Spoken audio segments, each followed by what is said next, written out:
Oke, selamat datang kembali ke video saya. Pada kali ini, tema yang akan kita angkat dalam mata kuliah antropologi hukum adalah pluralisme hukum di Indonesia. Nah, pluralisme hukum di Indonesia adalah pemahaman mengenai keberadaan mekanisme-mekanisme hukum yang berbeda yang ada di masyarakat Indonesia. Pluralisme hukum ini yang terjadi di Indonesia tentunya bisa berupa hukum keperdataan, kemudian berupa hukum pidana, berupa hukum adat, berupa hukum tata negara, berupa hukum administrasi negara, hukum internasional, serta hukum-hukum lainnya yang mendukung pluralisme hukum itu terjadi. Nah, secara sederhana, pluralisme hukum hadir sebagai kritikan terhadap sentralisme dan positivisme dalam penerapan hukum kepada rakyat. Nah, terdapat beberapa jalan dalam pemahaman pluralisme hukum. Pertama, pluralisme hukum menjelaskan relasi berbagai sistem hukum yang bekerja dalam masyarakat. Kedua, pluralisme hukum memetakan berbagai hukum yang ada dalam satu bidang sosial. Ketiga, menjelaskan relasi, adaptasi, dan kompetisi antar sistem hukum. Ketiga, pluralisme hukum memperhatikan pilihan warga memanfaatkan hukum tertentu ketika berkonflik.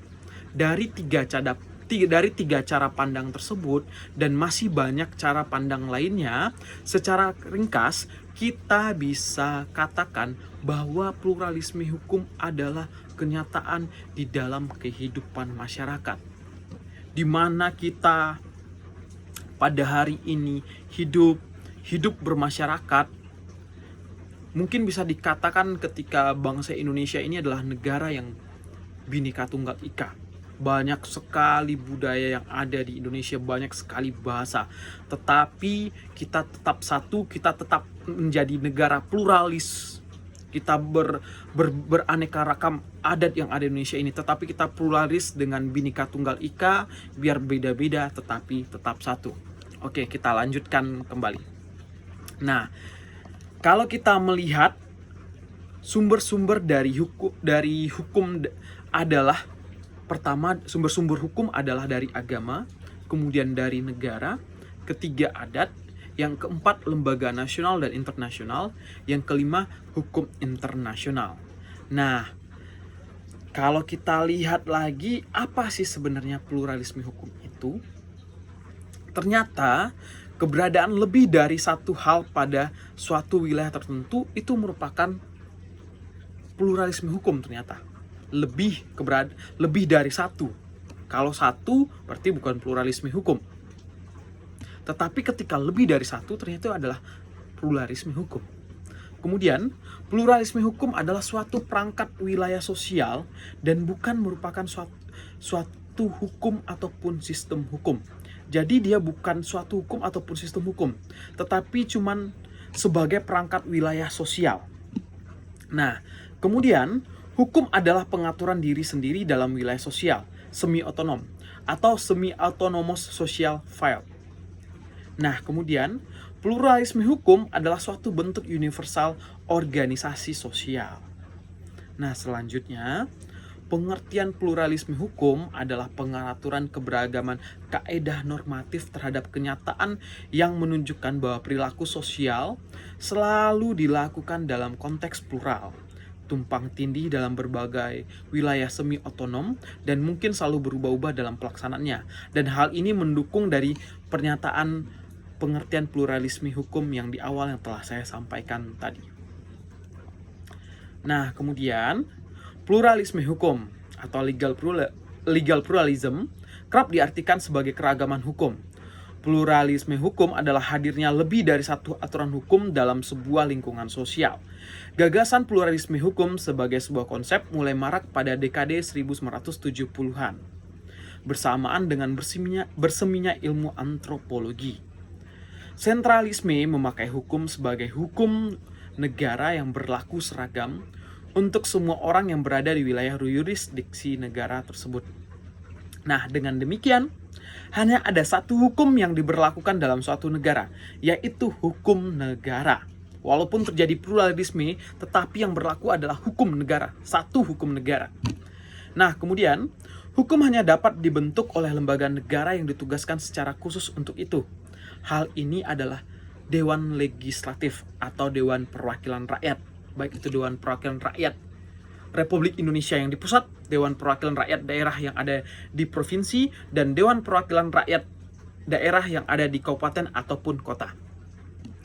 Meskipun ada juga pada hari ini dewan-dewan seperti kayak Badan Musyawarah Daerah BMD atau BAMUS gitu kan. Kemudian ada perangkat-perangkat yang sesuai dengan desa atau penyebutan desa di wilayah-wilayah tertentu. Contoh ada Nagari di Minangkabau, kemudian ada Huta, kemudian dan berbagai macam penyebutan nama lainnya. Karena nanti kalau saya sampaikan semua nanti salah makna nanti dan salah pengertian nanti. Jadi saya hanya menyebutkan yang dekat dengan saya, ada Nagari dan ada Huta. Nah, mohon maaf sebelumnya. Kemudian meskipun ada kaidah-kaidah hukum lain, sentralisme hukum menempatkan hukum negara berada di atas kaidah hukum lainnya, seperti hukum adat, hukum agama, maupun kebiasaan-kebiasaan yang ada di dalam kehidupan sehari-hari. Nah, pluralisme hukum menjadi sebuah alat analitis untuk memahami interaksi antara dua atau lebih sistem hukum. Griffiths membedakan dua macam pluralisme hukum, yaitu pluralisme hukum yang lemah, weak legal pluralism, dan pluralisme hukum yang kuat, yaitu strong legal pluralism. Menurut Griffiths, pluralisme hukum yang lemah itu adalah bentuk lain dari sentralisme hukum. Karena meskipun mengakui adanya pluralisme hukum, tetapi hukum negara tetap dipandang sebagai superior. Sementara hukum-hukum yang lain disatukan dalam hierarki di bawah hukum negara. Nah, kemudian sementara itu konsep pluralisme hukum yang kuat yang menurut Griffiths merupakan produk hukum para ilmuwan sosial, merujuk pada pengamatan ilmiah mengenai fakta-fakta adanya kemajemukan tatanan hukum yang terdapat di semua ataupun kelompok masyarakat. Semua sistem hukum yang ada dipandang sebagai sama kedudukannya dalam masyarakat. Tidak terdapat hierarki yang menunjukkan sistem hukum yang lebih tinggi dari yang lain. Nah, mungkin itu saja diskusi di dalam video atau penjelasan saya di dalam video ini tentang pluralisme hukum, baik itu pluralisme hukum sendiri ataupun pluralisme hukum di Indonesia. Nah, atas hal tersebut, silahkan teman-teman memberikan pernyataan ataupun pertanyaan, tanggapan, dan saran di dalam video ini agar menambah khazanah khazanah ilmu kita sehingga dapat bermanfaat di dalam kehidupan sehari-hari ataupun di dalam perkuliahan antropologi hukum. Nah, begitu.